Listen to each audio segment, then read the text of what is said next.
Hello friends, जय Jagannath. Welcome to my another new blog. आज बहुत दिन पर मु वीडियो पोस्ट करुँच। मझे किसी भी शूट करी नथिली, टाइम भी हो नथिला, एपटे देह भी मोर भल नथिला। तो आज सिंपल पूरा खाଇବା बनैबी। आपण मैंने सब केमती अच्छी निहाती आशा करुँच समस्त भलरे थिबे। तो मुझे भजा भजी आज टी पखाड़ बनैबी। तो फर्स्ट बड़ी भजा करदेली, सेपटे परिया काटिकी सब धोईकी रखीदे। बड़ी फास्ट टी फ्राए करदेली, तापर जस्ट टी ऑयल देदेली। फास्ट ऑयल देदेली, से बहुत ऑयल माने भितर पूरा शौक हो मु लास्ट ही ऑयल दिए बड़ी रे। तापर से पुणी से कड़ई रे ऑयल देके भजा करदेवी। जीरा फुटे देली टिके, तापर पियाज लंका कंचा लंका भी गुड़ाए थिला, तो ताको भी चॉप कर देइथिली भजारे देवी बोली। सुखी जाउची रहीकी, तो ताको भी दे देवी। बस एबे टिके भजा भजी करदेवी। पूरा सबू परिवा मिक्स अच्छी, गाजर, बीन्स, मूला, आलू, कोबी सबू मिक्स अच्छी, ताको गोटे भजा करदेवी।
भजा हवा भितर भजा सीझा भितर मु गोटे नुआ जिनस प्रिपेयर करी। देखूँ यहाँ हूँ कईथर चटनी बनैबी।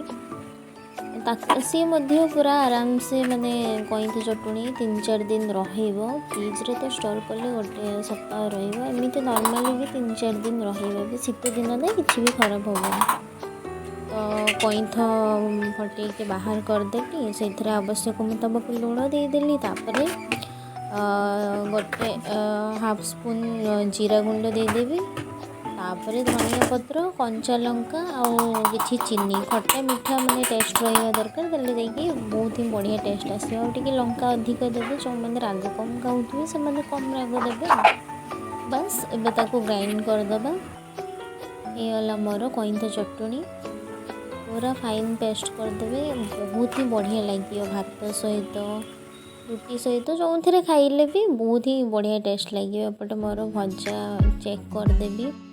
भजा सीझी गलानी, ये भी गलानी ऑलमोस्ट 85-90% हो गलानी। आउ टिके हम ये धनिया गुंडी एबे पकईदेवी, लंका गुंडी टिके पकईदेवी। आउ 2 मिनिट एपट सेपट करके बाहर करदेवी।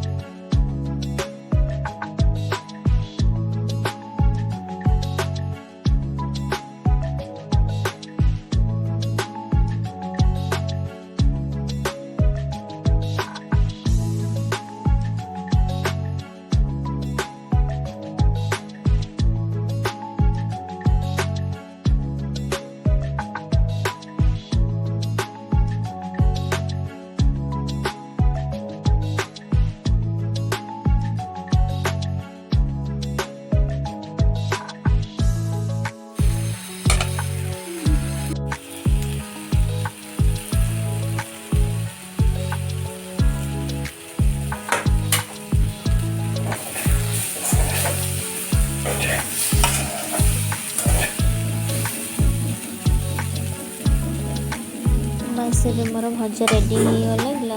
गैस फ्लेम ऑफ करदेली। एबे बड़ी चूरा बनैबी। बड़ी गोटे रसुण कोला आउ से 2टा लंका दीटा कि गोटे जी लंका खाइबे देबे लुण आउ जीरा गुंडी टिके पकईदेवे बास ताकू भल किना टिके छेची देबे। तापर से लास्ट रे पियाज को पूरा चॉप करके रखिदे छोट छोट ताकू ऐड करदेवे। पियाजटा देकी कुटिला माने कौन हम सी माने जो बॉडीर जो थाए क्रंचीनेसटा सेटा पड़ेब सी सॉफ्ट हो पियाजर पानीटा ये सॉक कर तो पियाजटा लास्ट रे देबे खाइला बेलू बस। तो एबे मोर पखाड़ खाइबी पूरा ओडिया घर स्टाइल रे पखाड़ मोर भजा सहित कईंद चटुनी पियाज बड़ी चूरा पूरा आत्मा शांति खाइबा। आउ वीडियोटी केमती लगिला मते निहाती कमेंट रे जणेबे। भल लागिले सब्सक्राइब लाइक मध्य करिवे। रहुछि जय जगन्नाथ।